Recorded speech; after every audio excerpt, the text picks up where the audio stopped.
Hello, Iridescent Stories babes. We are back with yet another product and ritual explanation video. This one is going to walk you through our intention candles. Right now we have about 4 or 5 in the shop, but we get a lot of requests as new intentions and new mental health disorders come through our shop and our community. So please, if you don't see something and you need something, just send us a message. We will make sure that we get it handmade for you. But each of these candles come with full color correspondence as well as herbs, crystals, and flowers that correspond with the intention set for the candle. Now, just know that you don't have to go with the specific intention that the candle says. So for example, this is one of our most popular. This is our self-love candle. It is pinkish red. When you burn it, it does have mica powder in it, so it will shimmer and swirl just because that feels good. And then it also has rose quartz, rose, and a few different oils in it as well. You don't have to set the intention based off of the title of this candle. You need to make sure that you are taking this ritual in pace with what you feel you need and what you want to take on in the next chapter of your life. So what I'd like to do is walk you through what this intention setting ritual will look like, how it will continue to affect your life, and some of the steps to take along the way to ensure that you are really benefiting the most from this. Just keep watching. All right, so as always, we start every ritual with some kind of space cleanse, whether you want to sound cleanse, smoke cleanse, set the intention, but you want to be in a place where you feel safe and positive and ready to begin your ritual. Now, once you've cleansed, I do have some incense burning in the back here. I want you to take some time, grab the notepad that came along with your intention candle, and start to think about some of the changes and experiences that you want to see in a new chapter of your life. Dealing with mental illness, we very often are put in a place where we feel like the external world gets to decide how we go about our day. There are so many things that influence and impact us day to day that you almost don't feel like you have control over what foot you get to step forward or what emotions you're feeling, and that's not true. And one of the ways to take that control and that power back is by setting intentions. So really think about what you want more of in your life or what you want to experience, and I want you to commit to one thing, that one thing that's really nagging you right now. I want you to take a moment and write that down. Write it down in the present. Write it down in I am form if that works for you. Write it down until you feel fulfilled. You might write 4 words. You might write front and back on your paper. That is okay. But the point is that you want to take that idea of a change or an experience in your head and you want it to flow through to this page so that all of those feelings and that intention, they're charged into that correspondence and documentation. Once you've done that, I want you to take the paper and rip it out of your notebook, and you're going to fold this paper 3 times in towards your heart. Now, as you're folding the paper and very much through all of this ritual, I want you to be thinking about that intention that you are setting. And not just thinking about the words themselves, but thinking about what it feels like. Feeling that relief or feeling that confidence, whatever it may be, those emotions, you need to be actively feeling them through this entire ritual. Now, once you've folded up your piece, I want you to take that paper and it is going to be placed somewhere that is frequently passed. So it might be your bedstand, it might be on top of the table in your dining room, somewhere where you see it often. You are going to take your intention candle and remember thinking and feeling the intention that you wrote on this slip of paper, you are going to put it on top. I personally have an intention candle at my bedside. I have one in the middle of my dining room table, and I have one here on my altar as well. Now, once you've placed that candle, we can say place that right here on top of your altar. What I want you to do is I want you to open it, and that intention, that main I am, that main present tense sentence, I want you to recite it out loud 3 times while lighting the wick.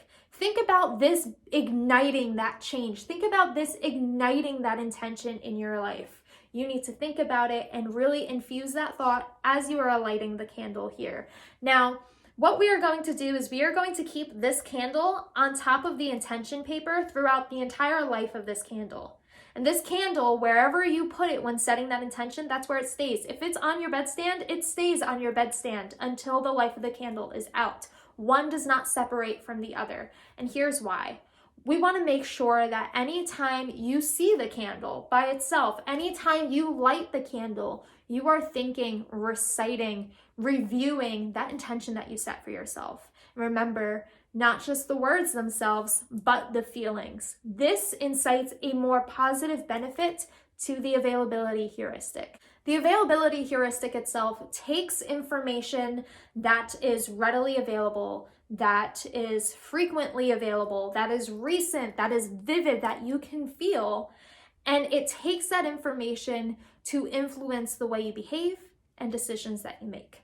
Now, in media, that's not exactly the best because it heavily influences where we think we need to be focusing and takes everything else that's happening in the world and kind of shuts off our awareness to it. But when it comes to setting intentions, and especially the visual reminder and the audible reminder when you're reciting this intention, this constantly being frequently and recently recited, it takes that information, that confidence, that strong intention that you're setting, and helps you use that to make decisions every day. It helps you use that to behave based on that intention and to live out that intention and that core desire feeling that is set with that intention. So you know what that means? That means you start carrying it as a fact instead of being overwhelmed and overthinking every other piece of information around you. Because realistically, that's what happens. You can have good intentions for yourself and your mental and emotional well-being, and then life happens and external factors happen and other people's opinions happen, and suddenly that is clouding what you really want. Here, by constantly seeing, saying, reciting, feeling that intention that you committed to, every time you see or light or smell this candle, it becomes readily available. It triggers that for you again, and you are living out that intention. So one bonus that you can add to this ritual is a release factor. Now, after you've written your intention down on your paper and you've put your candle on top and you've lit it and ignited that intention and really just infused this candle with exactly what is written down on this paper, I want you to take a moment to think about all of the limiting beliefs, your own limiting beliefs or the limiting beliefs placed by other people's opinions.